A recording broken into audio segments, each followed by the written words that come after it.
पुणे महानगर पालिका की अगर बात करें तो कुल मिलाकर 165 वार्ड यहाँ पर तश्कील दे चुके हैं। और यहाँ पर जनता की बात करें तो कई एक चीज़ों के जो तो जनता के सामने मुद्दे हैं, लेकिन क्या इसी तरह के मुद्दे यहाँ पर के जो कारपोरेटर के अलावा पॉलिटिकल पार्टियाँ हैं उनके सामने भी ये मुद्दे है या नहीं, ये सबसे इम्पॉर्टेंट चीज़ यहाँ पर देखने को मिल रही है।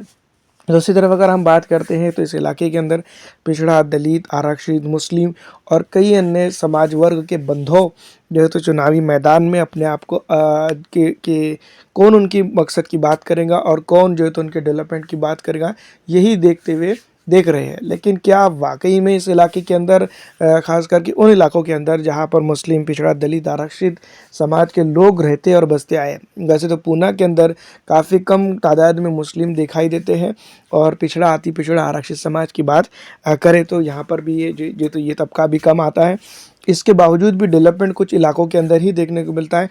कुछ इलाकों को अगर देखा जाए तो बहुत ज़्यादा डेवलपमेंट दिखाई देता है, तो कुछ इलाकों के अंदर अगर देखा जाए तो गरीबी और परेशानी और भुखमरी भी देखने को मिलती है। तो यहाँ पर की पॉलिटिकल पार्टियों की इसकी चिंता तो कम दिखाई दे रही है, लेकिन सबसे ज़्यादा चिंता इस इलाके के अंदर यही दिखाई दे रही है कि सत्ता के ऊपर कौन बैठेगा, सत्ता की संघर्ष की राजनीति कौन करेगा। क्योंकि आप जानते हैं कि सत्ता की संघर्ष की राजनीति के चलते दो भाई अलग हुए थे और सत्ता की इस राजनीति के ही चलते जो तो दो भाई एक जगह हुए। जनता की बात अब तक के किसी ने नहीं किया है। आपको क्या लगता है कि क्या कोई करेगा या नहीं, कमेंट करके ज़रूर बताइएगा।